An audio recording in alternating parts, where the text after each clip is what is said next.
Dos mujeres, con la ropa impregnada de polvo y los pies lastimados tras 7 jornadas de marcha, se plantaron ante el antiguo portón de una finca escondida entre los cerros de Zongolica. El anciano propietario salió a recibirlas apoyado en su bastón. Antes de que abrieran la boca, ya estaba seguro de que venían a solicitarle dinero. Sin embargo, la viuda alzó la cabeza y pronunció unas frases que él nunca olvidaría. O buscaban limosna, sino que estaban dispuestas a ganarse cada bocado con su propio esfuerzo. El viejo no respondió de inmediato. Se limitó a observarlas en silencio. Hacía años que nadie traspasaba aquella entrada con tanta hambre y, al mismo tiempo, con tanta dignidad. Lo que ninguno de los tres imaginaba era que aquella petición iba a transformar para siempre el rumbo de la hacienda Monteclaro. 7 días atrás, la finca amanecía envuelta en la neblina que bajaba lentamente de la sierra de Zongolica. Don Vicente Villaseñor, de 75 años, habitaba una casa demasiado amplia para el silencio que lo rodeaba. Desde el fallecimiento de Margarita, recorría los pasillos como quien atraviesa un lugar que ya no le pertenece del todo, aunque los papeles de propiedad siguieran llevando su nombre.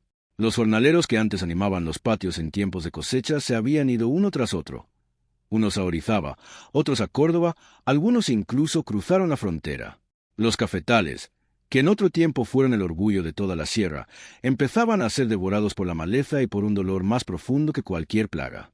En ese mismo instante, a más de 100 kilómetros de distancia, dos mujeres caminaban por los senderos de tierra que bajaban de la sierra hacia el valle. Josefa Morales llevaba 3 semanas de viudez. Colgada del hombro cargaba la única maleta que le quedó tras haber vendido todo lo que poseían para costear el entierro de su marido. A su lado iba Clara, su hija de 23 años, con los pies heridos, la mandíbula apretada y un miedo que ocultaba tras una firmeza que se negaba a quebrarse. Antón Morales, esposo de Josefa y padre de Clara, había trabajado 20 años como arriero, transportando mercancías entre los pueblos de la región, hasta que una mula asustada lo despeñó cerca de Teguipango. Las lesiones que sufrió no pudieron ser atendidas a tiempo, ni siquiera por el médico más cercano, que quedaba a 3 días de camino. Murió en su propia cama, rodeado de su mujer y su hija, y con el alquiler de la casa ya impagable para el mes siguiente. El dueño, hombre sin paciencia para las deudas ajenas, les dio una semana para desalojar, antes de que la tierra se cerrara definitivamente sobre el difunto. Vendieron lo poco que conservaban: 2 gallinas, un rebozo bordado que había pertenecido a la abuela de Josefa, y las pocas herramientas de arriero que Antón había dejado. Con ese dinero pagaron el sepelio y apenas les alcanzó para unos días de víveres. Salieron de su pueblo con lo que cupo en una sola maleta, sin un destino claro, guiándose únicamente por los rumores de que en las tierras altas de la sierra siempre hacía falta gente dispuesta a trabajar. Tocaron puertas en 5 pueblos distintos, y en cada uno recibieron la misma respuesta con diferentes palabras: no hay ocupación para una viuda y una muchacha sin un hombre que las respalde. En uno de esos lugares, una mujer les cerró la puerta en las narices en cuanto supo que Josefa era recién viuda. En otro, un hombre les ofreció alojamiento a cambio de una labor que Josefa entendió al instante que no tenía nada que ver con barrer suelos, y abandonaron el sitio esa misma noche, andando a oscuras por miedo a quedarse. El hambre les había enseñado a caminar más rápido de lo que el cuerpo resiste, y la vergüenza les había inculcado no bajar la mirada cuando les cerraban las puertas. Dormían donde las hallaba el camino, a veces bajo el alero de una capilla abandonada, otras entre las raíces de un viejo ahuehuete que la resguardaba del rocío matinal. Clara se repetía a sí misma que la debilidad era un lujo que no podían darse. Fue un arriero quien les mencionó por primera vez la hacienda Monteclaro, allá arriba, cerca de Zongolica. No sabía si el viejo propietario seguía contratando gente, pero estaba seguro de que un lugar tan vasto siempre necesitaba brazos. Llegaron al atardecer del 7º día. Cuando el sol se ocultaba tras los cerros y la bruma empezaba a elevarse desde los cafetales, el viejo portón de madera apareció ante ellas. Tal como se relató al principio, Josefa apretó la mano de Clara una sola vez. Del otro lado, don Vicente las vio acercarse desde la ventana de su despacho. Llevaba semanas sin recibir a nadie más que a mayordomo y al médico del pueblo, que insistía en revisarle el corazón cada 15 días. No esperaba visitas, y mucho menos lo que estaba a punto de oír. Salió al patio apoyado en su bastón, con el ceño fruncido, ya cansado de tantas peticiones de limosna, de préstamos que nunca se devolvían, de favores a cambio de promesas vacías. Se detuvo frente al portón entreabierto y recorrió a las 2 mujeres con la mirada, calculando cuánto tardarían en pedirle dinero. Josefa no bajó la vista. «No venimos a pedir limosna», dijo con voz quebrada pero firme. «Trabajaremos por cada plato de comida». Don Vicente guardó silencio durante un lapso que a Josefa le pareció eterno. Llevaba tantos años escuchando súplicas de dinero, de préstamos, de favores nunca retornados, que había olvidado que existiera otro tipo de ruego. Miró a la muchacha que permanecía detrás de la mujer, con los ojos bajos pero la espalda recta, y algo en su pecho, algo que llevaba 3 años dormido. Se movió apenas. «Solo será por la temporada de cosecha», dijo finalmente, con la voz áspera de quien no quiere que le noten la debilidad, desviando la mirada hacia la ventana del despacho, donde hacía 3 años que no volvía a sentarse por las tardes. «Trabajarán como cualquier jornalero. Cada plato de comida se lo ganan con las manos, no con lástima. Y si no rinden, se van». Josefa asintió antes de que terminara la frase. Así comenzó todo. Al fondo, tras el portón, los cafetales de Monteclaro se perdían entre la neblina como un secreto que llevaba 3 años esperando a que alguien viniera a despertarlo. La primera noche, Josefa y Clara durmieron en un cuarto contiguo a la cocina, que llevaba años sin uso, con las paredes manchadas de humedad y una sola ventana que daba hacia las plantaciones. No se quejaron. Durante los 7 días de travesía habían dormido en sitios peores, y aquel cuarto, al menos, les ofrecía un techo y las resguardaba de miradas ajenas que las juzgaran. El mayordomo de la finca, Aurelio Casares, un hombre de 60 años que llevaba 38 al servicio de los Villaseñor, la recibió con recelo al principio. Había visto mucha gente pasar por esas tierras prometiendo trabajo y esfumarse antes de cumplir la primera semana, y no encontraba motivo para pensar que estas dos fueran distintas. Les asignó las labores más pesadas, las que nadie quería realizar, con la expectativa de que desertaran antes de que concluyera la semana. Clara no se rindió, pero en su interior hizo una promesa que no compartió con nadie, ni siquiera con su madre. No se permitiría encariñarse con aquel lugar. Sería únicamente por la temporada de cosecha. Se repetía cada noche antes de dormir que era un empleo como cualquier otro, un techo prestado que tendrían que devolver en cuanto terminara la recolección. Había aprendido, a fuerza de puertas cerradas, que encariñarse con algo que no le pertenecía solo le aseguraba más dolor cuando se lo arrebataran. Durante la primera semana, Aurelio la puso a cargar sacos de abono desde el depósito hasta las terrazas más altas, una subida empinada que agotaba hasta los cosecheros más veteranos. Clara lo hizo sin protestar, con las manos llenas de ampollas y la espalda dolorida, regresando cada tarde con el mismo paso firme con que había salido al amanecer, cuidándose de no hacer preguntas innecesarias, de no mirar los cafetales con más interés del que merecía una ocupación pasajera. En la segunda semana la destinaron a desbrozar la maleza de las terrazas más descuidadas, una faena tediosa que nadie más quería asumir, y Clara la completó en la mitad del tiempo que Aurelio había estimado, sin descuidar la calidad del trabajo. Fue en la tercera semana cuando el mayordomo comenzó a notar algo diferente en ella. Mientras limpiaba una de las terrazas, Clara se detuvo frente a una hilera de plantas jóvenes y le preguntó, sin pretensión alguna, porque esas en particular lucían más débiles que las de la terraza vecina y, al parecer, recibían el mismo cuidado. Aurelio, acostumbrado a que los nuevos trabajadores solo siguieran órdenes sin cuestionar nada, se quedó sorprendido por la pregunta, y más aún al no encontrar una respuesta inmediata. Se agachó junto a ella para examinar la tierra, y entre ambos descubrieron que esa hilera en particular recibía menos sol debido a la sombra de un mango cercano, un detalle que llevaba años allí sin que nadie lo hubiera advertido con tanta atención. A partir de ese día, Aurelio comenzó a incluirla en sus recorridos cotidianos, explicándole, casi sin darse cuenta, todo lo que sabía sobre el manejo de las terrazas. Clara formulaba preguntas que ningún jornalero nuevo solía hacer. Indagaba por qué se podaba de una manera y no de otra, porque algunas terrazas de café producían más fruto que otras aun estando en condiciones parecidas, porque el agua se estancaba en cierta zona del cafetal y no en otra.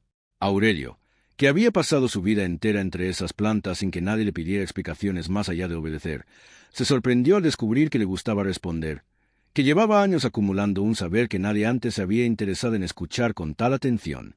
Una noche, de regreso a su cuarto, Clara se sorprendió a sí misma recordando el nombre de cada una de las terrazas que Aurelio le había enseñado esa semana, y se detuvo en seco, con la mano todavía apoyada en el marco de la puerta.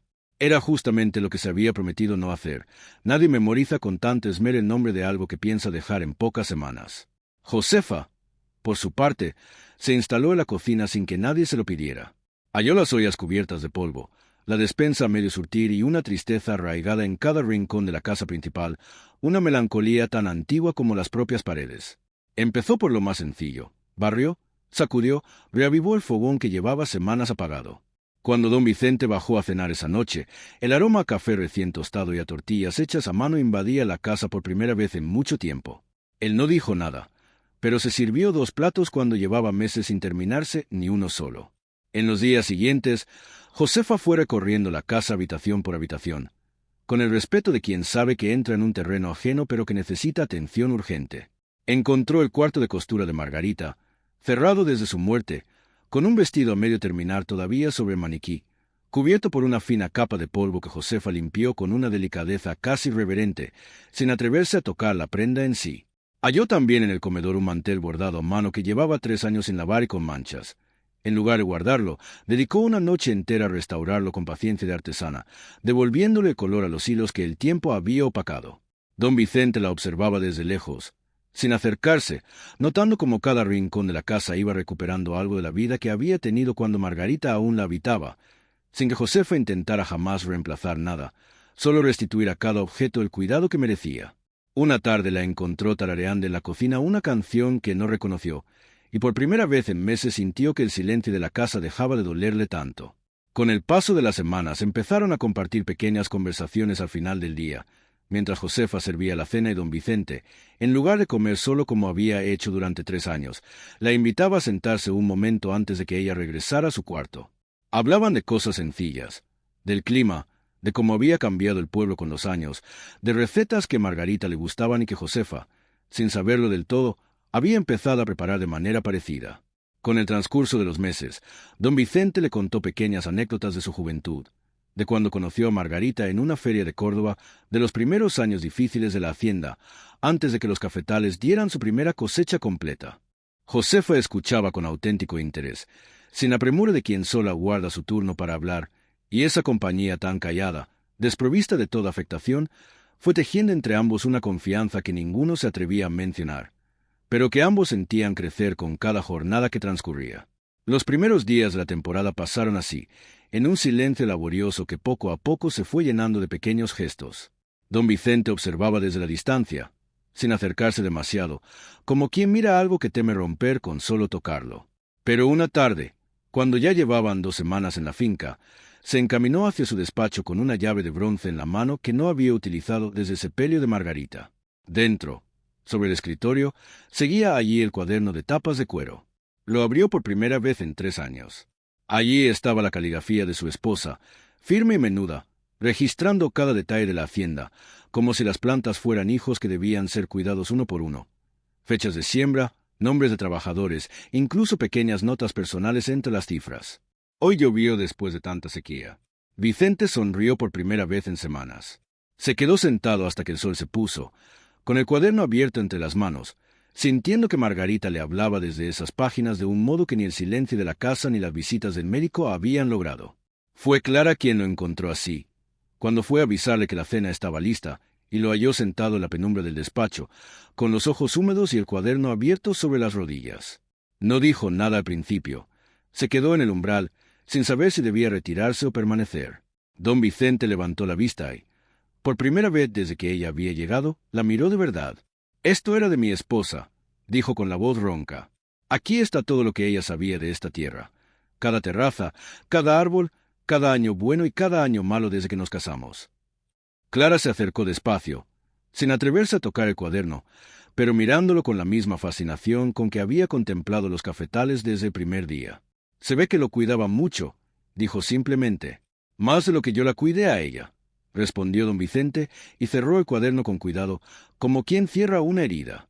Esa noche el cuaderno volvió al cajón cerrado con llave, pero algo había cambiado.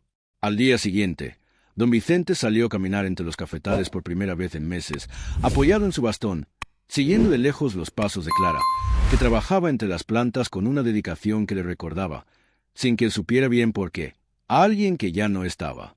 Aurelio Casares había nacido en las tierras de Monteclaro, en una de las casitas de adobe que aún se mantenían en pie junto al arroyo, hijo y nieto de jornaleros que habían servido a la familia Villaseñor desde antes de que don Vicente naciera. Había visto pasar 3 generaciones de patrones. Había enterrado a su propio padre en el pequeño panteón del pueblo, con las manos todavía cubiertas de la tierra que había trabajado toda su vida, y guardaba, sin decírselo a nadie, un cariño profundo por Margarita, quien lo había enseñado a leer adulto usando precisamente aquel cuaderno de tapas de cuero, prestándole las páginas más simples para que practicara las letras entre anotaciones de siembra. Por eso, cuando vio que don Vicente le entregaba el cuaderno a una desconocida, algo dentro de él se removió con una mezcla de celos y esperanza que no supo nombrar del todo. Pasó días observando a Clara con más atención de la que admitía, buscando cualquier indicio de que fuera una mujer interesada solo en el dinero, en la posición, en aprovecharse de un viejo debilitado por el duelo.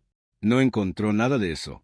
Encontró, en cambio, a una muchacha que se quedaba después de la jornada para preguntarle sobre las variedades de café que mejor resistían la sombra, que se ensuciaba las manos igual que cualquier jornalero, que no le temía cargar costales ni a mancharse de tierra hasta los codos. Una tarde, mientras revisaban juntos una terraza afectada por la broca del café, Aurelio se animó por fin a contarle, sin que ella se lo pidiera, quién había sido Margarita para esa tierra y para la gente que la trabajaba. Ella no era de aquí, le dijo, señalando con la barbilla hacia los cafetales que se perdían en la neblina. Vino de Puebla, de una familia de comerciantes, sin saber nada del campo, y aún así aprendió más de estas plantas que cualquiera que hubiera nacido entre ellas. Se sentaba con nosotros a comer, preguntaba cómo estaban nuestras familias, se acordaba del nombre de cada hijo, de cada trabajador. Cuando murió, media hacienda lloró como si hubiera perdido su propia madre. Clara escuchó en silencio, sintiendo que cada palabra de Aurelio le ayudaba a entender un poco mejor el peso de lo que había visto sostener a don Vicente aquella tarde en el despacho, el peso de una ausencia que ella apenas empezaba a comprender. Don Vicente nunca fue el mismo después de eso, continuó Aurelio. Y yo, para serle sincero, había perdido la esperanza de volver a ver estas tierras como las vi en tiempos de ella, hasta que llegaron ustedes. Fue Aurelio quien, unas semanas después, propuso llevar a Clara consigo a vender parte de la primera cosecha temprana al mercado de Orizaba, para que aprendiera de primera mano cómo se negociaba el precio del grano con los compradores de la región. Salieron antes del amanecer en una carreta cargada de costales, atravesando caminos de tierra que descendían de la sierra hacia el valle, con la neblina disolviéndose poco a medida que bajaban de altura. En el mercado, entre el bullicio de comerciantes gritando precios y compradores regateando por cada costal, Clara observó cómo Aurelio trataba con los intermediarios, cómo distinguía a simple vista quién ofrecía un trato justo y quién intentaba aprovecharse de la ausencia de don Vicente. El hombre gordo con el puro sin encender entre los dientes intentó ofrecer un precio notablemente bajo, alegando que había escuchado que la hacienda estaba en manos de gente sin experiencia. Un comentario que Aurelio, de pie a su lado, escuchó con la mandíbula tensa, pero sin intervenir, dejando que Clara resolviera el desafío a su manera. Clara, sin pensarlo dos veces, dio un paso al frente y recitó de memoria los precios que había visto anotados en el cuaderno de Margarita para cosechas de calidad semejante en años anteriores, con tal precisión que el comprador, desconcertado, terminó por igualar el precio que otras fincas de la región estaban percibiendo. Aurelio no dijo nada en ese momento, pero esa noche, de regreso a Monteclaro con las carretas vacías y las monedas bien resguardadas, le soltó una frase que Clara atesoraría durante mucho tiempo. Margarita habría estado orgullosa de usted, dijo simplemente, sin mirarla, con los ojos fijos en el camino que subía de nuevo hacia la sierra. Los días siguientes trajeron un cambio que todo el pueblo comenzó a notar, una transformación que nadie habría podido prever apenas semanas atrás, cuando dos forasteras hambrientas tocaban puertas que se cerraban antes de que terminaran de explicar su situación. Los antiguos trabajadores, que se habían marchado a otras fincas o a las ciudades cercanas, empezaron a oír rumores de que Monteclaro estaba resurgiendo. Algunos volvieron a preguntar por empleo. Aurelio, que al principio había desconfiado tanto de Clara, ahora la buscaba para consultarle decisiones sobre el manejo de las terrazas más difíciles, sorprendido de que una muchacha que nunca había pisado un cafetal antes de llegar a Monteclaro tuviera un instinto tan certero para la tierra. Clara reorganizó las labores que llevaban años haciéndose de la misma manera, sin que nadie se preguntara si existía un método mejor. Descubrió que una de las terrazas más alejadas recibía demasiada sombra y propuso modificar el orden de la poda para que el sol llegara mejor a las plantas más jóvenes. Advirtió que el sistema de riego heredado de generaciones atrás desperdiciaba agua en las terrazas bajas, mientras que las altas se quedaban secas en época de estiaje. Cada mejora que sugería, la planteaba con humildad. Preguntaba primero, escuchaba a los trabajadores más veteranos antes de proponer cualquier cambio. Y eso, más que cualquier otra cosa, fue lo que le granjeó el respeto de la gente de la hacienda. Josefa, mientras tanto, había transformado la casa grande en algo que volvía a sentirse habitado. Cosía las cortinas rasgadas, pulía los muebles que llevaban años cubiertos de polvo, cocinaba platillos que don Vicente no probaba desde que Margarita vivía. Las risas de los trabajadores en la hora de la comida volvieron a escucharse en el patio, algo que no ocurría desde antes del fallecimiento de la señora de la casa. Fue durante esos meses de renacimiento cuando llegó, como cada año, la temporada del Día de Muertos, y con ella la oportunidad de que Josefa y Clara terminaran de ganarse un lugar en el corazón de la comunidad que las rodeaba. Josefa, que llevaba semanas observando cómo las demás mujeres del pueblo preparaban sus ofrendas, propuso instalar un altar en la casa grande, algo que no se hacía en Monteclaro desde la muerte de Margarita, cuando don Vicente, hundido en su duelo, había prohibido cualquier celebración que le recordara la ausencia de su esposa. Le pidió permiso con cuidado, temiendo despertar una herida que no le correspondía tocar. Para su sorpresa, don Vicente no solo aceptó, sino que él mismo bajó una caja vieja del desván, donde guardaba fotografías de Margarita que no había vuelto a mirar en 3 años. Josefa organizó el altar con flores de cempasúchil que Clara y Tomás cortaron de los campos cercanos, con pan de muerto que horneó ella misma siguiendo una receta de su propia madre, y con las fotografías de Margarita colocadas con el mismo cuidado con que se ponen las cosas sagradas. La noche de la celebración, todos los trabajadores de la hacienda se reunieron en el patio principal, cada quien con sus propias ofrendas para sus difuntos, compartiendo pan y atole caliente, mientras el copal perfumaba el aire de la sierra. Don Vicente, sentado frente al altar dedicado a Margarita con una vela encendida en la mano, permitió que las lágrimas corrieran libres por primera vez delante de toda su gente, sin la vergüenza que durante 3 años lo había mantenido encerrado en su duelo silencioso. Clara se sentó a su lado esa noche sin decir nada, simplemente acompañándolo en el silencio. Y fue en ese momento, más que en cualquier discurso o cualquier trabajo en los cafetales, cuando sintió que la comunidad entera, no solo don Vicente, había empezado a aceptarlas como algo más que trabajadoras de temporada. Doña Petra le ofreció un plato de mole que había estado preparando toda la tarde. Algunos de los jornaleros más viejos, los mismos que meses atrás las habían mirado con recelo, se acercaron a agradecerles por haber devuelto la vida a una casa que llevaba demasiado tiempo sumida en el silencio.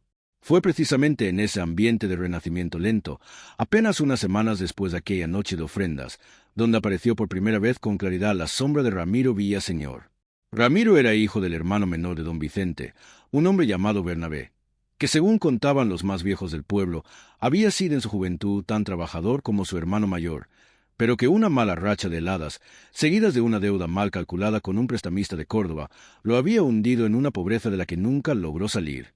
Don Vicente en aquellos años había ofrecido ayudar a su hermano más de una vez, pero el orgullo de Bernabé, herido por tener que aceptar caridad de quien consideraba menos capaz que él, terminó por convertir esa ayuda en un motivo más de resentimiento entre los dos hermanos.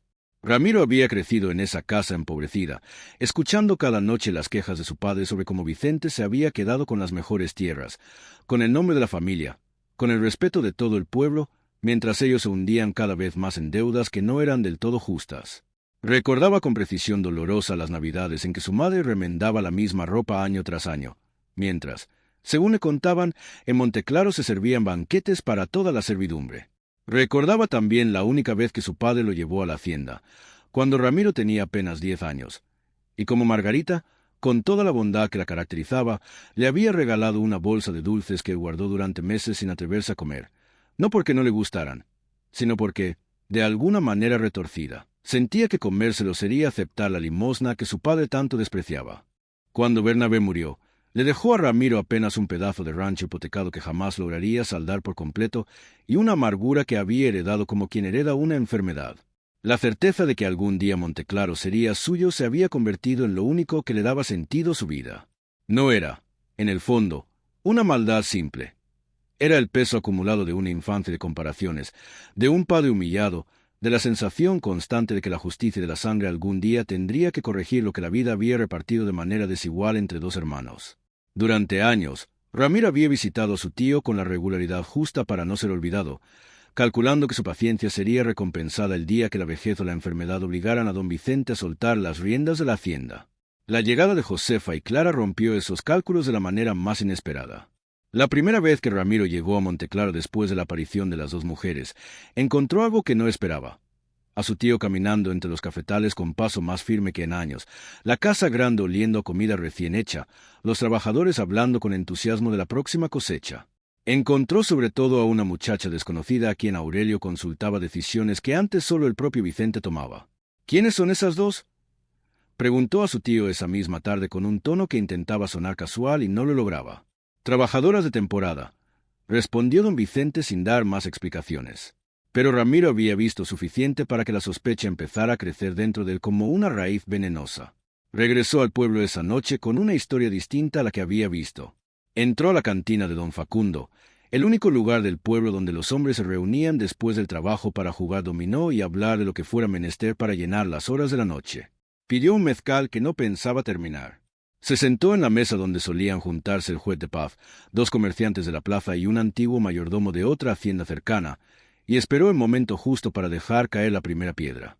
«Ustedes no se imaginan lo que encontré hoy en Monteclaro», dijo con el tono de quien no quiere hablar del tema pero que en realidad se muere por hacerlo.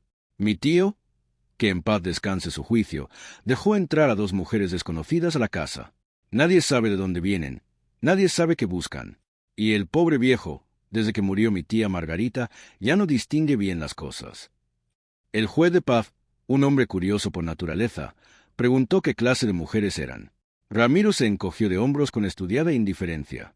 «Una viuda y su hija», dijo, «llegaron pidiendo trabajo, según cuentan, pero yo las vi caminar por esa casa como si ya fueran las dueñas. La muchacha le dice al mayordomo cómo hacer su trabajo, como si llevara toda la vida ahí, y mi tío, que la mira como si fuera Margarita reencarnada». La frase, calculada con precisión, hizo su efecto. Uno de los comerciantes soltó una risa incómoda. El antiguo mayordomo de la otra hacienda meneó la cabeza, murmurando que esas cosas nunca terminaban bien, que ya había visto casos parecidos donde forasteras se aprovechaban de patrones viejos y solos. Ramiro no necesitó decir mucho más. Dejó que la conversación siguiera su curso, alimentándola de vez en cuando con un detalle nuevo, una insinuación distinta, hasta que la noche terminó y cada uno de los presentes se fue a su casa cargando ya una versión de la historia que repetiría con sus propios adornos a la primera persona que se cruzara al día siguiente. Así funcionaba un pueblo pequeño. Una palabra sembrada en la mesa correcta se multiplicaba sola, sin que Ramiro tuviera que volver a mover un dedo. Para cuando llegó el domingo, ya se hablaba en la misa de las dos mujeres misteriosas que habían llegado a Monteclaro. Y el padre Anselmo tuvo que pedir desde el púlpito que la congregación se abstuviera de juzgar a nadie sin conocer primero la verdad completa de las cosas. Un llamado que, como suele ocurrir, sirvió de poco frente al gusto que la gente le tenía al chisme fresco. Las palabras viajan rápido en un pueblo pequeño, y más rápido todavía cuando alguien se encarga de que viajen. Alguna vecina se persignó al ver pasar a Josefa por la plaza como quien me pasara una bruja. Un antiguo trabajador que había regresado a pedir empleo se retractó de repente sin dar explicaciones claras. Después de una conversación con Ramiro, que nadie presenció pero que todos imaginaron, Clara empezó a sentir las miradas cuando bajaba al pueblo por encargos. Josefa fingía no notarlas, pero por las noches, cuando creía que su hija dormía, se quedaba despierta escuchando los ruidos de la hacienda, con el miedo de que en cualquier momento las echaran a las dos de nuevo a la calle. Fue entonces cuando la promesa que Clara se había hecho a sí misma desde la primera semana, la de no dejarse querer ese lugar, empezó a mostrar grietas que ya no podía ignorar. Hasta ese momento había logrado convencerse de que el cariño que sentía crecer por los cafetales era solo orgullo por un trabajo bien hecho.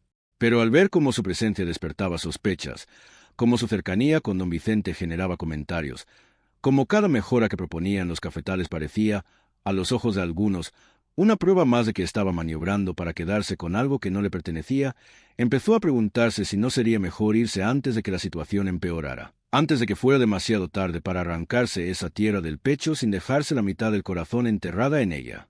Una tarde, bajando al pueblo a comprar hilo y sal, Clara se cruzó con doña Refugio, la esposa del boticario, una mujer de lengua rápida que conocía cada chisme de la región antes de que terminara de nacer del todo. La mujer la miró de arriba abajo, se persignó de manera casi imperceptible y le dijo, con una sonrisa que no llegaba a los ojos, que qué bendición había sido para ella y su madre encontrar semejante hospitalidad en un hombre tan solo y tan rico. Lo dijo de una forma que no dejaba lugar a dudas sobre lo que en realidad estaba insinuando. Clara no respondió. Pagó el hilo y la sal, y emprendió el regreso a la hacienda con la espalda tan erguida como se lo permitía el nudo que se le había formado en la garganta. Se lo contó a su madre esa misma noche, mientras remendaban ropa a la luz de una vela, con el cansancio del día aún pesándole en los hombros y la voz apenas más alta que un susurro para no despertar a nadie en la casa. Tal vez deberíamos buscar otro lugar cuando termine la cosecha, dijo Clara sin levantar la vista de la costura, antes de que la gente empiece a decir cosas peores. Josefa dejó la aguja quieta un momento. ¿Y a dónde iríamos?, preguntó, no como reproche, sino como una pregunta auténtica. Aquí al menos tenemos techo y comida ganada con el sudor de nuestras manos. En ningún otro lado nos han ofrecido ni eso. Clara no respondió. Sabía que su madre tenía razón, pero también sabía que el miedo que sentía no era solo miedo al hambre. Era el miedo de empezar a querer un lugar que, en el fondo, sabía que nunca podría ser realmente suyo. Don Vicente, ajeno todavía a la profundidad de esos temores, seguía descubriendo cada día algo nuevo en la muchacha que trabajaba sus tierras con una devoción que le recordaba tanto a Margarita que a veces le dolía el pecho al verla. Una tarde, mientras la observaba explicarle a un jornalero joven cómo identificar las plantas afectadas por la roya antes de que la enfermedad se extendiera, se dio cuenta de algo que llevaba semanas evitando pensar. Que Clara entendía la tierra de una manera que ni su propio sobrino, con todo el derecho de sangre que reclamaba, jamás había demostrado entender. Esa noche volvió a sacar el cuaderno de Margarita. Esta vez, en lugar de guardarlo después, lo dejó sobre el escritorio, y a la mañana siguiente, cuando Clara llegó a entregarle el reporte de la semana, se lo mostró. «Aquí está todo lo que necesita saber sobre estas tierras», le dijo, empujando el cuaderno hacia ella. «Mi esposa lo escribió durante 30 años. Léelo. Aprende de él lo que yo no he sabido enseñarte». Clara tomó el cuaderno con las manos temblorosas, no de miedo, sino por la certeza repentina de que le estaban entregando algo que pesaba mucho más que un simple libro de cuentas. Esa fue la primera vez que sintió con claridad total la magnitud de lo que estaba recibiendo. No era solo un empleo temporal, no era solo un plato de comida ganado con trabajo, era el conocimiento acumulado de 3 décadas, la memoria de una mujer que había amado esas tierras como se ama a un hijo, la responsabilidad de continuar algo que, si se dejaba morir, se perdería para siempre. Pasó esa noche entera leyendo el cuaderno a la luz de una vela, mientras su madre dormía a su lado. Las primeras páginas, fechadas en 1918, mostraban una letra insegura, de alguien que aún aprendía los nombres de las plantas y los ciclos de la tierra, con anotaciones que revelaban a una joven recién casada tratando de entender un mundo que no era el suyo de nacimiento. Con los años, la letra se volvía más firme, más segura, y las anotaciones técnicas se mezclaban cada vez más con observaciones que iban más allá de la agricultura, comentarios sobre las familias de los trabajadores, preocupaciones por algún jornalero enfermo, alegría genuina por el nacimiento de algún hijo entre la gente de la hacienda. Entre las anotaciones sobre podas y cosechas, Clara encontró también fragmentos más íntimos. Cartas cortas que Margarita le había escrito Vicente y que nunca había llegado a entregarle, guardadas quizás por timidez, quizás por la costumbre de una generación que no expresaba el amor en voz alta sino en gestos silenciosos. Encontró reflexiones sobre lo que significaba para ella ser dueña de una tierra que no había nacido conociendo, sobre el miedo constante de no estar a la altura de lo que se esperaba de la esposa de un hacendado, sobre las noches en que había llorado a escondidas por la imposibilidad de darle hijos a Vicente, un dolor que, según las propias palabras de Margarita, había aprendido a transformar en un amor distinto, dedicado por completo a la tierra y a la gente que la trabajaba. Encontró también notas sobre el miedo de no tener a quien dejarle todo lo que había aprendido, porque no habían tenido hijos propios. Y Ramiro, escribía Margarita en una de las últimas páginas con una honestidad que dolía leer. Solo ve en estas tierras lo que puede sacar de ellas, nunca lo que puede darles. He intentado quererlo como a un hijo. Seguía la anotación. Pero cada vez que lo veo caminar entre los cafetales, veo a alguien contando lo que vale la tierra, no a alguien preguntándose qué necesita la tierra de él. Espero equivocarme. Espero que el tiempo lo cambie antes de que sea demasiado tarde. Pasó buena parte de la madrugada con el cuaderno cerrado sobre el pecho, mirando el techo de vigas de madera que llevaba semanas siendo su único techo, debatiéndose entre dos sentimientos que no lograba reconciliar. Por un lado, sentía el peso enorme de una responsabilidad que no había pedido. La carga de convertirse en la continuadora de un legado que pertenecía a una mujer que ni siquiera había conocido, la sombra imposible de estar a la altura de 30 años de sabiduría acumulada por alguien que había amado esa tierra desde mucho antes de que Clara naciera. Por otro lado, sentía algo parecido a la gratitud, una gratitud extraña y dolorosa, porque en algún lugar de esas páginas una mujer muerta le había dejado, sin saberlo, un mapa completo para no perderse en un mundo que hasta entonces solo le había ofrecido puertas cerradas. Pensó en su padre, en las manos curtidas de Antón cargando mercancía por caminos de montaña, sin que nadie jamás valorara del todo su esfuerzo, En las noches enteras que pasaba fuera de casa por un jornal que apenas alcanzaba para la comida del día siguiente, y se preguntó si él hubiera estado orgulloso de verla ahí, a punto de heredar algo que ningún Morales había tenido jamás: una tierra propia, un lugar donde plantar raíces que no dependieran de la voluntad ajena. Pensó también en su madre, dormida a su lado después de días enteros de trabajo agotador, y sintió que aceptar aquello que don Vicente le ofrecía no era solo por ella misma, sino también por Josefa, por el derecho que ambas se habían ganado a tener, después de tanto caminar sin rumbo, un lugar a que llamar hogar, sin miedo a que se los arrebataran de nuevo. Clara cerró el cuaderno al amanecer, con los ojos hinchados de haber llorado en silencio durante horas para no despertar a su madre.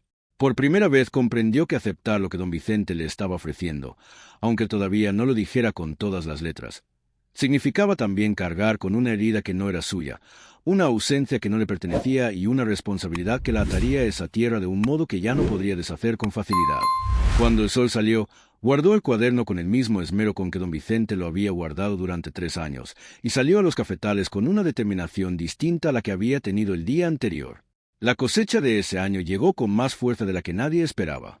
Las mejoras que Clara había propuesto en el riego y en la poda empezaron a mostrar resultados.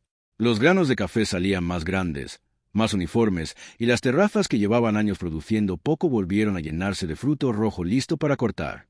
Los antiguos trabajadores que habían regresado corrieron la voz entre sus conocidos, y para mediados de la temporada, Monteclaro tenía más manos trabajando sus tierras que en los últimos 5 años juntos. Las mañanas en Monteclaro adquirieron un ritmo que el pueblo entero empezó a reconocer como propio de los mejores años de la hacienda. Antes del amanecer, mientras la neblina todavía cubría los cafetales, los trabajadores se reunían en el patio para recibir instrucciones del día. Y Clara, ya con el cuaderno de Margarita siempre a la mano, aunque todavía no le perteneciera del todo, repartía las tareas con una claridad que Aurelio jamás había visto en ningún administrador anterior, ni siquiera en los tiempos en que el propio don Vicente llevaba las riendas con mano firme. Al mediodía, Josefa organizaba comidas comunales bajo la sombra de los árboles más grandes, donde jornaleros de distintas terrazas compartían tortillas recién hechas y noticias del día, una costumbre que ella misma había instaurado y que poco a poco se convirtió en el momento más esperado de la jornada. Por las tardes, cuando el sol empezaba a bajar detrás de los cerros, don Vicente salía a caminar entre las hileras de café, acompañado casi siempre por el sonido de las risas de los trabajadores y por el aroma denso de los granos recién cortados secándose al aire libre. Empezó a participar de nuevo en las decisiones de la hacienda con una energía que sorprendió incluso al médico del pueblo. Caminaba a las terrazas altas sin necesitar tanto el bastón, discutía con Aurelio y con Clara sobre los precios de café en el mercado de Orizaba, revisaba junto a Josefa las cuentas de la casa que llevaban años descuidadas. La hacienda, que parecía condenada a desaparecer, estaba poco a poco volviendo a la vida. Fue precisamente en medio de ese renacer, apenas unas semanas antes de que la furia de Ramiro se desbordara en sabotaje abierto, cuando Tomás Reyes llegó por primera vez a las puertas de Monteclaro. Un muchacho de apenas 16 años que había caminado desde un pueblo vecino después de que su padre, jornalero de toda la vida, muriera aplastado por un derrumbe en una mina de la región. Llegó con las manos vacías y una carta de recomendación garabateada por el cura de su pueblo, pidiendo cualquier trabajo que le permitiera mandar algo de dinero a su madre y a sus 3 hermanos menores. Clara lo recibió ella misma, reconociendo en sus ojos algo que le resultaba dolorosamente familiar. El mismo miedo que ella había sentido meses atrás frente a ese mismo portón, la misma vergüenza de pedir sin tener nada que ofrecer más que la voluntad de trabajar. Le dio la oportunidad sin pensarlo 2 veces y lo puso bajo la tutela de Aurelio para que aprendiera los fundamentos del cultivo desde cero. El muchacho resultó ser rápido de manos y todavía más rápido de mente. Preguntaba sin descanso, memorizaba cada instrucción a la primera y mostraba una devoción por el trabajo que recordaba en más de un sentido la propia Clara cuando había llegado.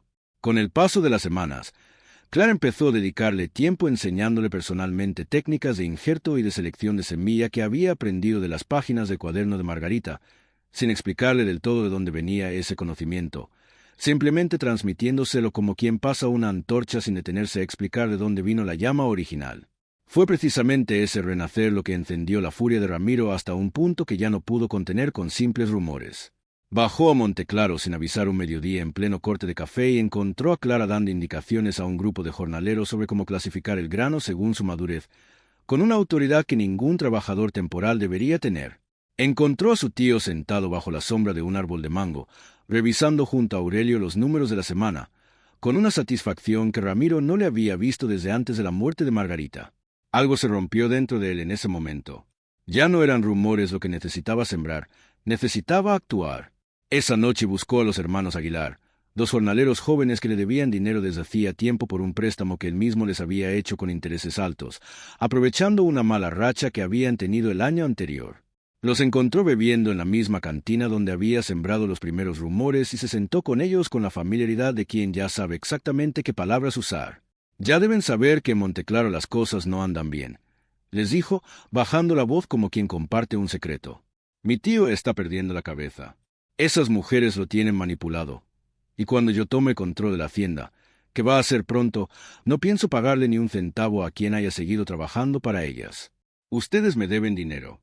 Si dejan ese trabajo ahora y esperan a que las cosas se aclaren, yo mismo les perdono la mitad de la deuda.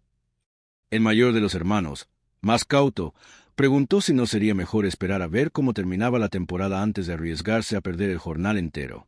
Ramiro sonrió con la paciencia de quien ya conoce la respuesta que quiere escuchar. Piénsenlo de esta manera, insistió. Si se quedan y mi tío realmente se está volviendo loco, como dicen, se van a quedar sin cobrar la cosecha completa. Si se van ahora, les perdono media deuda, y cuando yo tome Monteclaro tienen trabajo asegurado conmigo, con mejor paga que la que esas mujeres les están dando. Los hermanos, asustados más por la deuda que por la supuesta locura de don Vicente, terminaron aceptando, y a la mañana siguiente, sin dar explicaciones claras a Aurelio, abandonaron el trabajo en Monteclaro justo en el momento más crítico de la recolección, cuando cada par de manos disponibles marcaba la diferencia entre salvar el grano en su punto óptimo o perder buena parte de la cosecha por un corte tardío. Días después, Tomás fue quien descubrió al amanecer que la compuerta del canal que llevaba agua a las terrazas más altas había quedado abierta durante toda la noche, desperdiciando el riego cuidadosamente calculado que Clara había establecido semanas atrás. Corrió a avisarle a Aurelio, y entre los dos cerraron la compuerta antes de que el daño fuera mayor. Pero ya era tarde para varias de las plantas más jóvenes, que amanecieron con las raíces expuestas por la fuerza del agua desperdiciada. Clara llegó al lugar apenas se enteró y se arrodilló junto a una de las plantas dañadas, examinando las raíces con la misma atención con que hubiera examinado una herida en un ser querido. Nadie pudo probar que la compuerta hubiera sido abierta a propósito, pero Aurelio, que conocía cada rincón de esas tierras desde hacía casi 40 años y sabía perfectamente que esa compuerta nunca se abría sola, no tuvo dudas de quién estaba detrás. Pasaron los 3 días siguientes trabajando desde antes del amanecer hasta después del anochecer para replantar lo que se pudo salvar y reforzar las raíces de las plantas que todavía tenían oportunidad de recuperarse. Clara misma pasó horas de rodillas en la tierra húmeda junto a Tomás y a 2 jornaleras que se ofrecieron sin que nadie se lo pidiera, acomodando raíz por raíz con la misma paciencia con que hubiera cuidado a un enfermo, mientras Aurelio calculaba cuántas plantas podrían recuperarse y cuántas, lamentablemente, habría que reemplazar por completo en la próxima temporada de siembra. Clara ideó, con ayuda de Aurelio, un sistema de vigilancia nocturna rotativa entre los trabajadores de más confianza, turnándose para recorrer los canales durante la noche, una medida que nunca antes había sido necesaria en Monteclaro y que dejaba claro, sin que nadie lo dijera en voz alta, que la guerra silenciosa contra la hacienda apenas comenzaba. Tomás se ofreció voluntario para el primer turno, y Clara, antes de dejarlo partir esa noche con un farol en la mano, le agradeció con una sinceridad que el muchacho llevaría consigo durante mucho tiempo. «No tienes por qué hacer esto», le dijo. «No es tu obligación cuidar algo que todavía no te pertenece». Tomás la miró con una seguridad que sorprendió a Clara, acostumbrada todavía a verlo como el muchacho asustado que había llegado meses atrás, con las manos vacías y la carta garabateada del cura de su pueblo como única credencial. «Usted tampoco tenía obligación de enseñarme nada», respondió, y aún así lo hizo. «Esta tierra ya me enseñó a quererla, aunque no sea mía. Con eso me basta para cuidarla». La cosecha, que hasta entonces había sido la mejor en años, empezó a mostrar grietas. Sin los hermanos Aguilar, faltaban manos para cortar el grano en su punto justo. Con el riego desperdiciado, las terrazas altas empezaron a mostrar signos de estrés en las plantas más jóvenes. Y por si fuera poco, los rumores que Ramiro había sembrado semanas atrás en el pueblo empezaron a dar frutos más amargos. Algunos comerciantes se negaron a comprar el café de Monteclaro, alegando dudas sobre la legitimidad de quien estaba a cargo de las ventas, obligando a Aurelia a buscar compradores más lejos, con precios menos favorables. Clara sintió el peso de cada uno de esos golpes como si fueran dirigidos directamente contra ella. Pasaba las noches despierta calculando cómo compensar la falta de manos, cómo reparar el sistema de riego antes de que las plantas jóvenes se perdieran, cómo convencer a los compradores de que el café de Monteclaro seguía siendo el mismo café de siempre. Josefa la veía adelgazar de preocupación y sentía crecer dentro de ella el mismo miedo antiguo, el de que todo lo que habían construido en esos meses pudiera derrumbarse de un momento a otro. Fue en medio de esa tormenta cuando don Vicente, agotado por la tensión y por un corazón que llevaba años sin recibir el cuidado que necesitaba, sufrió un colapso durante una tarde de supervisión en las terrazas altas. Lo encontraron desplomado entre las plantas de café, con el rostro pálido y la respiración agitada. Clara fue quien llegó primero, gritando por ayuda mientras sostenía la cabeza del viejo hacendado entre sus brazos, sintiendo que el mundo entero se detenía. Lo llevaron a la casa grande en una carreta improvisada mientras alguien salía corriendo a buscar al médico del pueblo, y durante todo el trayecto, Clara no soltó su mano, susurrándole que resistiera, que la cosecha todavía necesitaba de él, que ella todavía necesitaba de él. El médico llegó al anochecer, un hombre delgado, de apellido Zúñiga, que atendía a media sierra desde su consultorio en el pueblo y examinó a don Vicente con el ceño cada vez más fruncido. Confirmó lo que todos temían. El corazón del viejo hacendado ya no soportaba el ritmo de los últimos meses y necesitaba reposo absoluto si quería seguir viviendo. Ordenó que nadie lo molestara con asuntos de la hacienda durante al menos varias semanas. Una orden que en tiempo de cosecha equivalía casi a una sentencia de muerte para las finanzas de Monteclaro. Antes de irse, el doctor Zúñiga tomó aparte a Clara en el corredor, mientras Josefa se quedaba adentro acomodando las cobijas de don Vicente, y le dijo: «Usted es quien lleva las cuentas de esta hacienda ahora». Más como afirmación que como pregunta. Se lo digo porque me lo ha contado y porque en el pueblo ya se sabe. Le voy a pedir un favor. No le lleve ningún problema a esta casa que él puede escuchar. Su corazón no distingue entre una preocupación pequeña y una grande. Cualquiera de las dos lo puede matar igual.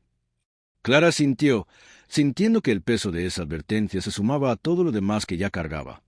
Los días que siguieron fueron los más difíciles que Clara había vivido desde la muerte de su padre.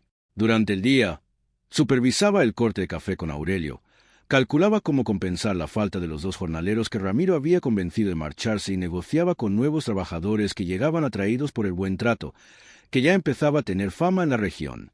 De noche se turnaba con su madre para velar junto a la cama de don Vicente, aplicándole los paños fríos que el doctor había recomendado, leyéndole en voz baja fragmentos del cuaderno de Margarita cuando la fiebre lo mantenía inquieto, con la esperanza de que la voz de su esposa, aunque fuera prestada por otra garganta, lo ayudara a descansar. Josefa, por su parte, apenas dormía. Preparaba caldos ligeros que don Vicente apenas lograba probar. Cambiaba las sábanas empapadas de sudor frío y rezaba en voz baja frente a la pequeña imagen de la Virgen que había colocado sobre la cómoda del cuarto desde los primeros días de su llegada. Una madrugada, agotada hasta el límite, se quedó dormida sentada junto a la cama, y al despertar encontró la mano de don Vicente, todavía débil, buscando la suya en la penumbra, como quien busca un ancla en medio de una tormenta que no termina. «No se vaya», murmuró él con la voz apenas audible. «No se vaya ninguna de las dos». Josefa apretó su mano sin decir nada, sintiendo que aquella súplica dicha desde la fragilidad más absoluta pesaba más que cualquier promesa que hubiera podido hacerle en un día de salud plena.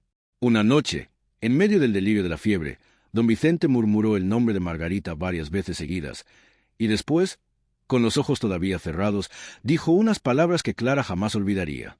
«No dejes que se pierda», dijo sin que quedara claro si le hablaba a su esposa muerta o a la muchacha que le sostenía la mano. «No dejes que todo esto se pierda otra vez». «No se va a perder», le respondió Clara, aunque no supiera si él podía escucharla. «Se lo prometo». Ramiro se enteró de la noticia esa misma noche, y algo parecido al alivio, mezclado con una vergüenza que no quiso mirar de frente, le recorrió el cuerpo.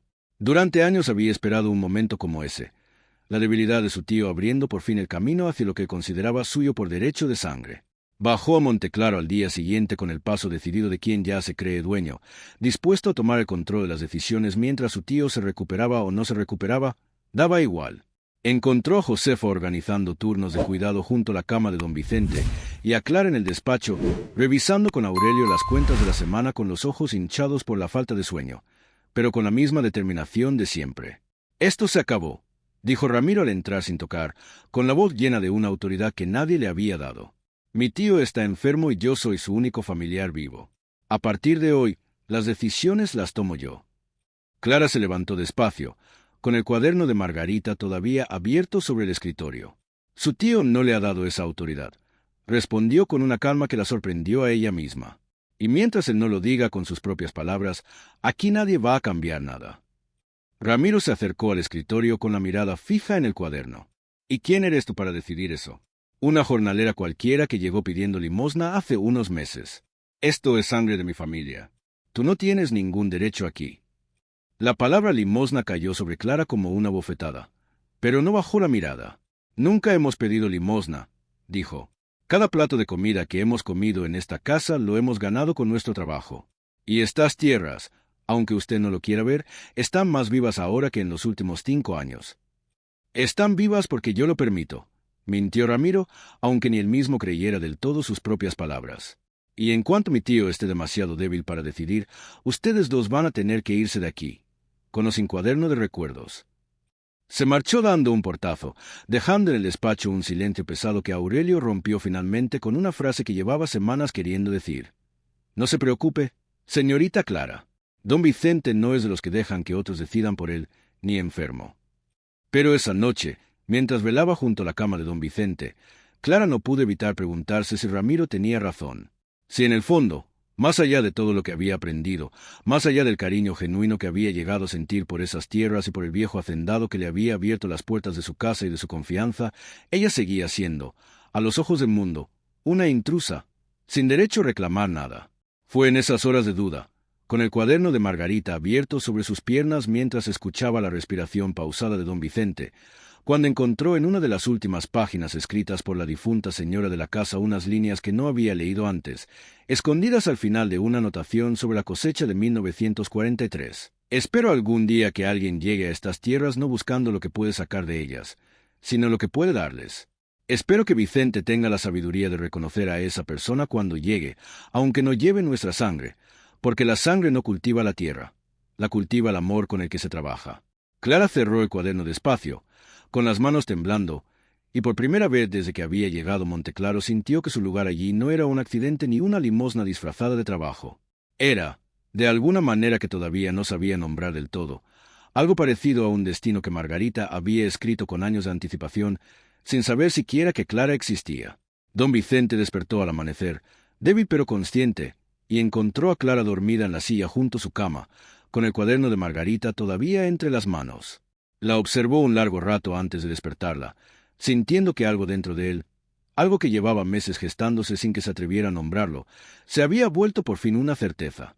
Los días siguientes transcurrieron entre la paulatina mejoría del anciano y el empeño doblado de Clara y Aurelio por salvar la campaña, pese a los daños provocados semanas antes. Josefa, además de velar por el enfermo, se ocupó de sosegar a los peones, que empezaban a inquietarse por los comentarios que Ramiro seguía esparciendo por el pueblo, ahora con mayor insistencia, aprovechando la convalecencia de su tío para dar a entender que el ocaso de Monteclaro, tal como se conocía, se aproximaba. Pasadas 3 semanas, cuando don Vicente ya podía recorrer los pasillos sin auxilio, consideró que era hora de hablar sin rodeos ante todo el mundo. Convocó a Aurelio, a los encargados de la finca, a los trabajadores más veteranos, para sorpresa de todos, también a Ramiro, que acudió convencido de que al fin oiría lo que llevaba años aguardando. Se reunieron en el patio principal de la casona, bajo el mismo manglar donde meses atrás Ramiro había visto a su tío repasar las cuentas con un regocijo que tanto le había escocido. Don Vicente se plantó frente a la concurrencia, apoyándose apenas en el bastón, con el cuaderno de Margarita en las manos, sacado por primera vez del despacho. «Llevo 75 años en esta tierra», empezó con una voz que, pese a la enfermedad reciente, no titubeaba. «Y durante los últimos 3, desde que falleció mi esposa, consentí que estas parcelas se secaran junto conmigo. Ese fue mi fallo, y lo admito ante todos vosotros». Hizo una pausa y dirigió la mirada hacia el lugar donde estaban Josefa y Clara, de pie entre los jornaleros, con las manos cógidas. Hace unos meses, 2 mujeres llegaron a esa verja pidiendo tan solo una oportunidad para ganarse el sustento. No mendigaron, no solicitaron mercedes. Y en este tiempo han restituido la hacienda a algo que yo, en soledad, no había logrado devolverle: la vida. Ramiro sintió que el estómago se le encogía, intuyendo ya el rumbo del discurso. «Seguiré siendo el propietario de Monteclaro mientras viva», prosiguió don Vicente. «Pero desde hoy, Clara Morales asumirá la gestión integral de los cafetales, y Josefa Morales se hará cargo de la organización de la Casa Grande del bienestar de toda la gente que trabaja en esta finca. Un murmullo recorrió el patio. Algunos de los obreros, los que habían visto de cerca la labor de Clara en los meses precedentes, asintieron con respeto. Doña Petra, la cocinera más longeva de la casa, se llevó las manos al pecho con los ojos brillantes, musitando que al fin volvía a percibir en esas tierras algo semejante a los años de doña Margarita, cuando el caserón siempre olía a pan recién horneado y a las risas de los niños que la señora invitaba a jugar los domingos. Otros, más aferrados a las viejas costumbres, cruzaron miradas dubitativas, incómodos ante la perspectiva de recibir órdenes de una mujer que apenas unos meses atrás había llegado pidiendo trabajo por un plato de comida. Un jornalero de edad, apellidado Solórzano, masculló a su compañero que aquello no era decente, que los asuntos del campo siempre los habían resuelto los hombres y la sangre familiar. Pero incluso él, cuando Clara lo encaró sin desviar la vista, acabó callándose.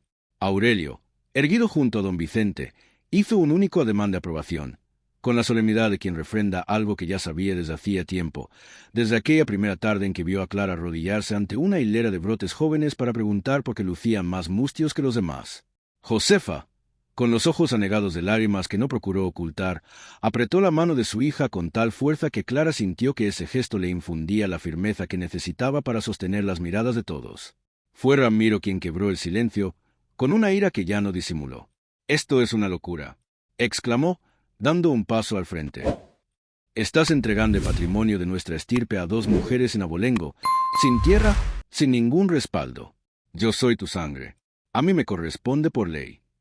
Don Vicente lo contempló con una calma que resultó más tajante que cualquier grito. «La tierra puede heredarse por linaje», dijo, y cada palabra pesó como una losa en el patio enmudecido. «Pero la confianza solo se conquista con el esfuerzo.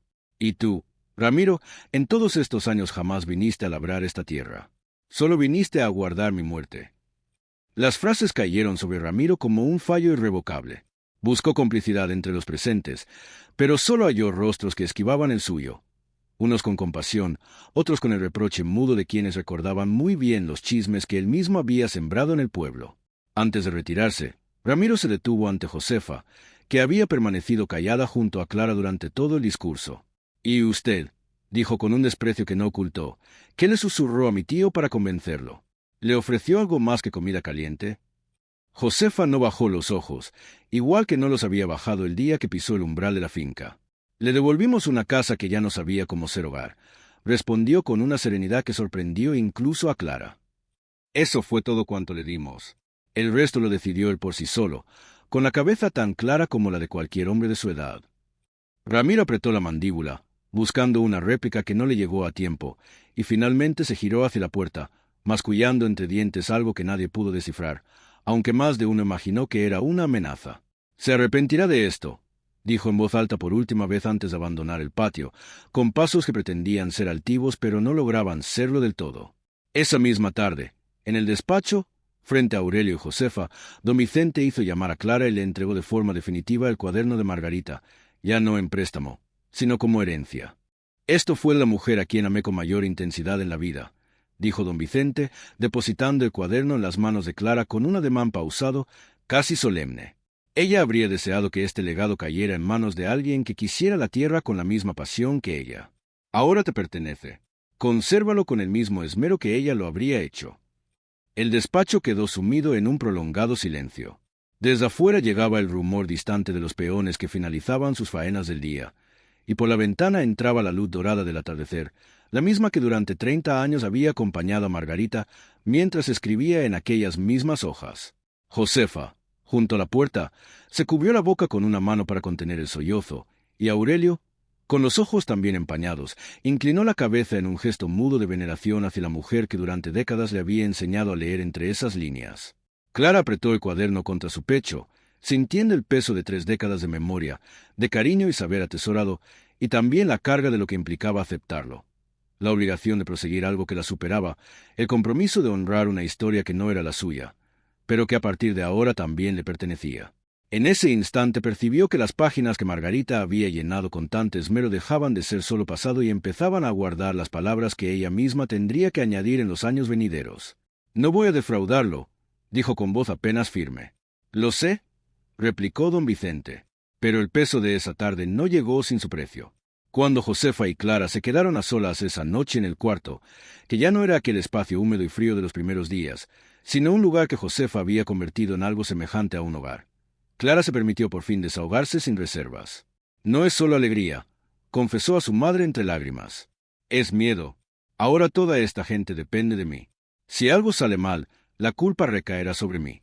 Y Ramiro no se va a rendir tan fácilmente, lo sé. Josefa la abrazó como no lo hacía desde que su hija era pequeña. Nadie dijo que iba a ser sencillo, le dijo. Pero desde el día que llegamos a esa verja, tú has demostrado que sabes sobrellevar lo difícil sin quebrarte. Esto no será distinto. La amenaza de Ramiro no quedó en palabras vanas. En los meses posteriores al anuncio, Clara afrontó la campaña más dura que Monteclaro había visto en años. Ramiro, herido y humillado, intensificó sus maniobras para desacreditarla ante los compradores de la región, llegando incluso a ofrecer mejores condiciones a algunos proveedores para que dejaran de abastecer a la finca con las herramientas y materias primas necesarias. Hubo semanas en que Clara dudó de poder cubrir los jornales completos. El comprador del puro apagado, el mismo que meses atrás había intentado pagarle un precio bajo en el mercado de Orizaba, se presentó de nuevo, esta vez enviado en secreto por Ramiro, con el propósito de convencerla de que vendiera toda la cosecha por adelantado a un precio irrisorio, alegando que, al estar la hacienda en manos de una mujer sin respaldo legal, cualquier contrato futuro podría ser impugnado por el legítimo heredero de sangre. Clara, que para entonces ya sabía leer las intenciones tras las sonrisas comerciales, rechazó la oferta de plano. En su lugar, viajó ella misma a Córdoba para buscar compradores que no tuvieran vínculo alguno con Ramiro ni con los comerciantes que él había presionado. El viaje a Córdoba le insumió 3 días completos, dejando a Aurelio y a Tomás al frente de la recolección diaria, mientras ella negociaba puerta por puerta con exportadores que nunca antes habían adquirido café de Monteclaro. Durmió las 2 primeras noches en el trastero de una fonda modesta, gastando lo estrictamente necesario para no mermar los escasos fondos que llevaba, y recorrió almacenes durante jornadas enteras, cargando ella misma una muestra del grano envuelta en un paño, explicando con paciencia a cada comprador desconfiado que la finca seguía produciendo el mismo café de siempre, sin importar quién estuviera al frente. En una de esas negociaciones, un exportador español que llevaba décadas en el ramo le preguntó, con curiosidad y recelo a la vez, quién respaldaba legalmente sus decisiones sobre la hacienda. Clara, sin dudar, extrajo del morral el cuaderno de Margarita, ya suyo, y le mostró las anotaciones minuciosas de cada cosecha de los últimos 15 años, los rendimientos por terraza, la calidad constante del grano documentada año tras año.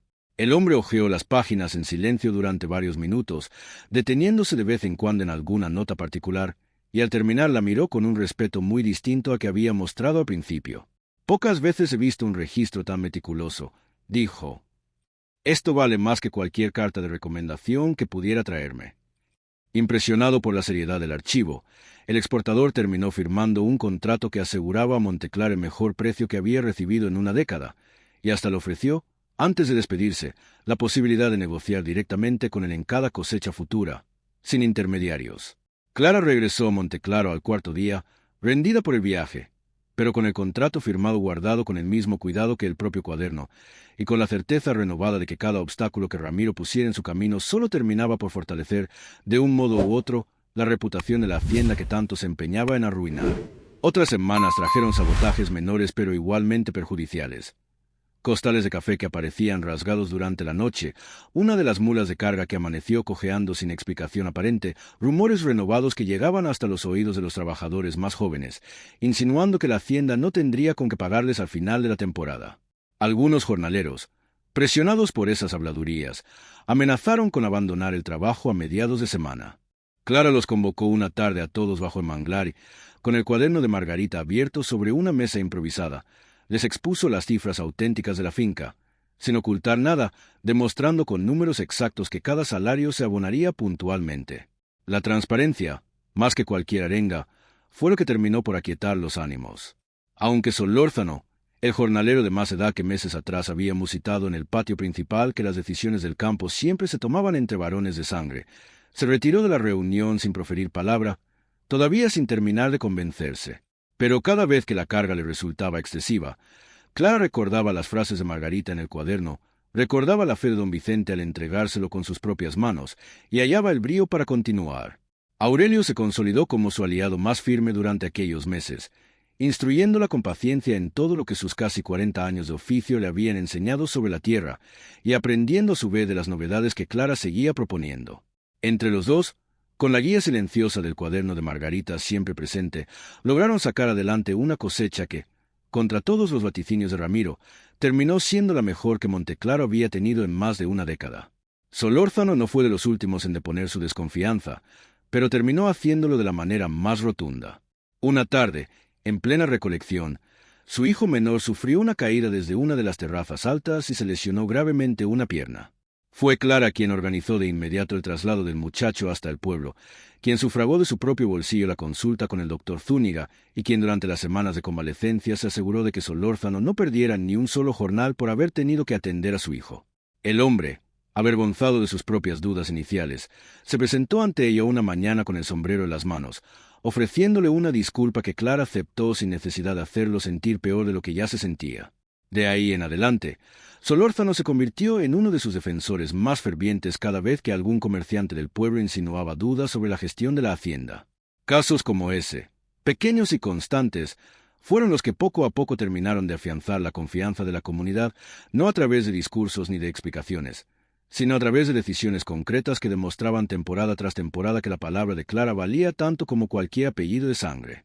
Con el tiempo, incluso doña Refugio Ibarra, la esposa del boticario, que tanto había insinuado en los primeros meses, acabó por convertirse en cliente habitual del café de Monteclaro, comentando en la plaza, sin ningún pudor, que siempre había sabido que esas dos mujeres traerían algo bueno a la sierra.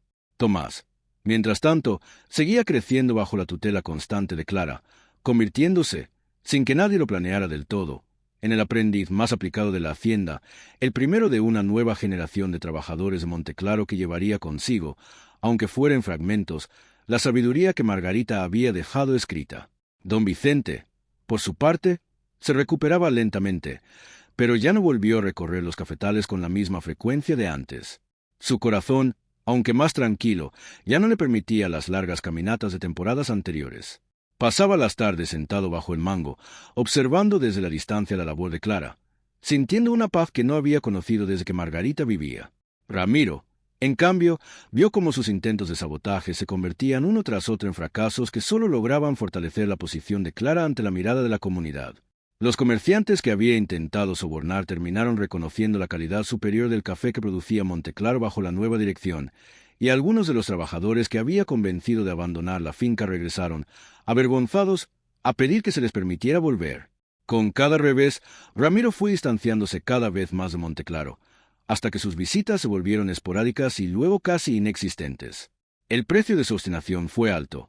Perdió no solo la posibilidad de heredar la hacienda, sino también el vínculo con el único familiar de sangre que le quedaba, un tío que habría estado dispuesto a tenderle la mano si él hubiera elegido el camino del trabajo en lugar del camino de la espera y el rencor.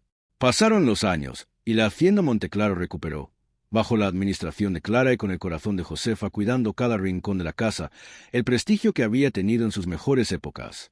Los cafetales, que alguna vez estuvieron invadidos por la maleza, volvieron a extenderse ladera abajo con la disciplina y la belleza de tiempos mejores, y el nombre de Monteclaro empezó a sonar de nuevo entre los mejores compradores de la región, no ya como el recuerdo de una hacienda gloriosa que se apagaba, sino como una de las productoras de café más respetadas de toda la sierra de Zongolica. Don Vicente, con el paso de los años, fue retirándose cada vez más de las decisiones cotidianas, satisfecho de ver que la tierra que tanto había amado junto a Margarita seguía prosperando en manos que la cuidaban con el mismo cariño. Pasaba las mañanas sentado bajo el árbol de mango, a veces acompañado por Josefa, que le llevaba café recién hecho y se sentaba a conversar con él sobre cosas sencillas. El clima, los hijos que Tomás algún día tendría, lo mucho que la casa había cambiado desde que ella había llegado a barrer el polvo de sus corredores olvidados. Con Josefa desarrolló, sin que ninguno de los dos lo nombrara jamás en voz alta, una compañía tranquila que llenaba las horas de la vejez de una manera que ni él mismo esperaba encontrar de nuevo. Después de Margarita, vivió lo suficiente para ver 3 cosechas más, tan buenas como la primera que Clara había levantado tras su enfermedad, y para ver a Tomás convertirse, ya con 20 años cumplidos, en el nuevo capataz de las terrazas altas, heredero silencioso de todo lo que Aurelio le había enseñado y de todo lo que Clara le había transmitido de las páginas de Margarita. Vivió también para ver que Ramiro, Después de años de intentos fallidos por recuperar terreno, terminó por vender el pequeño rancho hipotecado que su padre le había dejado y se mudó a la ciudad de Veracruz, donde según se supo después encontró trabajo como empleado de un almacén, lejos de cualquier tierra que pudiera reclamar como suya. Nunca regresó a Monteclaro, ni siquiera cuando años después llegó la noticia del fallecimiento de su tío. En Veracruz, Ramiro forjó una vida modesta y discreta, muy distinta de la que había soñado durante toda su juventud. Trabajó primero cargando fardos en el puerto, después como dependiente de un almacén de telas, ganándose el sustento con las mismas manos que durante años se había negado a ensuciar en los cafetales que consideraba suyos por derecho. Contrajo matrimonio tarde con una mujer humilde que nunca supo del todo la historia completa de la hacienda perdida, y tuvo 2 hijos a quienes, según contaban quienes lo conocieron en esos años, educó con una insistencia casi obsesiva en el valor del trabajo honrado, como si estuviera tratando de enmendar en la generación siguiente el error que él mismo no había sabido corregir a tiempo. Murió muchos años después, lejos de la sierra que lo había visto nacer, sin haber vuelto jamás a pisar la tierra que tanto había creído merecer. El precio de su obstinación no fue solamente la pérdida de la hacienda, sino también la pérdida de los años que pudo haber compartido junto a su tío, la pérdida de la oportunidad de aprender como Clara había aprendido. Que la tierra se entrega a quien la trabaja con amor, y no a quien simplemente espera que la vida se la deje caer en las manos. Esta historia no lo recuerda como un villano castigado con justicia, sino como un hombre que cargó hasta el final de sus días el peso de una elección que nadie más que él mismo había hecho. Don Vicente falleció una tarde de octubre, en paz, en la misma cama donde había dormido junto a Margarita durante más de 40 años, rodeado de Josefa, de Clara y del propio Aurelio, que había insistido en quedarse esa noche, aunque su turno de guardia hubiera terminado horas antes. Sus últimas palabras, dichas en voz baja mientras sostenía la mano de Clara, fueron un simple «gracias», seguido de un nombre que no era el de ella, sino de la mujer que llevaba 3 años esperándolo del otro lado y que ahora, de alguna manera que nadie podía explicar del todo, lo había esperado durante 20 años más de los que en realidad pasaron. El cuaderno de su esposa descansaba sobre la mesa de noche, ya en manos de quien había demostrado merecerlo, con las páginas nuevas que Clara había añadido a lo largo de los años, continuando sin interrupción la crónica que Margarita había comenzado más de 3 décadas atrás. El velorio se celebró en el patio principal de la casa grande, bajo el mismo árbol de mango donde años atrás se había anunciado la decisión que cambió el destino de todos. Llegó gente de todo el pueblo, trabajadores antiguos que ya ni siquiera vivían en la región, comerciantes que alguna vez habían dudado de la legitimidad de Clara y que ahora inclinaban la cabeza con respeto genuino. Hasta el doctor Zúñiga, ya con el cabello completamente blanco, se acercó a Clara para decirle que en todos sus años de práctica nunca había visto un corazón enfermo regalar tantos años extra de vida como el de don Vicente. Gracias a las razones que ustedes le dieron para seguir latiendo, añadió. Doña Petra, todavía activa en la cocina a pesar de sus años, preparó para el velorio el mismo mole que años atrás le había ofrecido a Clara la primera noche de ofrendas, insistiendo en que don Vicente se merecía despedirse rodeado de los sabores que había amado toda su vida. El padre Anselmo, ya encanecido, ofició una misa breve bajo las estrellas, recordando ante todos los presentes que la verdadera riqueza de un hombre no se mide por la tierra que posee, sino por la gente que decide compartirla con él hasta el final. La sucesión, cuando llegó, no sorprendió a nadie en el pueblo. El notario municipal, que había redactado los documentos años atrás bajo instrucción expresa de don Vicente, confirmó ante testigos que la propiedad de Monteclaro pasaba formalmente a nombre de Clara Morales, con una cláusula especial que garantizaba a Josefa Morales la administración vitalicia de la Casa Grande y un lugar permanente en esas tierras sin condición alguna. Ramiro, notificado por carta a su nueva dirección en el puerto de Veracruz, no se presentó a la lectura del testamento ni respondió jamás a la notificación. Algunos dijeron que la vergüenza le impidió volver a pisar esas tierras. Otros, los más piadosos, dijeron que tal vez en algún rincón silencioso de su conciencia, Ramiro había terminado por aceptar que la tierra, como decía su tío, se ganaba con el trabajo y no con la espera. Toda la comunidad ya sabía desde hacía tiempo que la verdadera transformación de Monteclaro había comenzado el día en que una viuda, sin nada más que su dignidad, había rechazado la limosna y pedido, en cambio, la oportunidad de trabajar. La historia se contaba en las noches de temporal, cuando los trabajadores se reunían alrededor del fogón esperando que pasara la lluvia, y con cada narración crecía un poco más, adornándose con detalles que no siempre eran exactos, pero que capturaban de alguna manera la verdad más profunda de lo ocurrido. Que el trabajo honesto, sostenido en el tiempo, podía transformar no solo una tierra abandonada, sino también el corazón de quien la había dado por perdida. Clara nunca dejó de escribir en el cuaderno. Cada cosecha, cada nombre nuevo de trabajador, cada año bueno y cada año difícil, quedó registrado con la misma disciplina con la que Margarita lo había hecho durante 30 años, y con la misma disciplina con la que ella misma pensaba enseñarle algún día a hacerlo a quien viniera después. Josefa envejeció rodeada del afecto de toda la finca, convertida en la memoria viva de la casona, la mujer a la que todos, sin excepción, acudían cuando necesitaban un consejo, un plato de comida o simplemente compañía en una tarde difícil.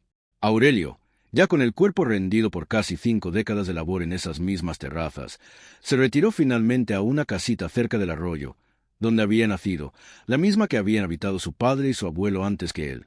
Pero nunca dejó de visitar Monteclaro al menos una vez por semana, sentándose bajo el mango a conversar con Clara sobre los cambios de la temporada, sintiéndose hasta el último de sus días parte insustituible de la historia de esas tierras. Fue él quien, en sus últimos años, terminó de enseñarle a Tomás todo lo que todavía le faltaba por aprender, cerrando así un círculo que había comenzado mucho antes de que cualquiera de ellos naciera, cuando Margarita le había enseñado a leer entre las mismas páginas que ahora Tomás también aprendía a interpretar. Años después, en una tarde de neblina muy parecida a aquella en que Josefa y Clara habían llegado por primera vez, un hombre y su hijo adolescente caminaron hasta el portón de la hacienda Monteclaro, cansados, con la ropa gastada por el camino y los pies llagados de tanto andar, buscando cualquier trabajo que les permitiera comer.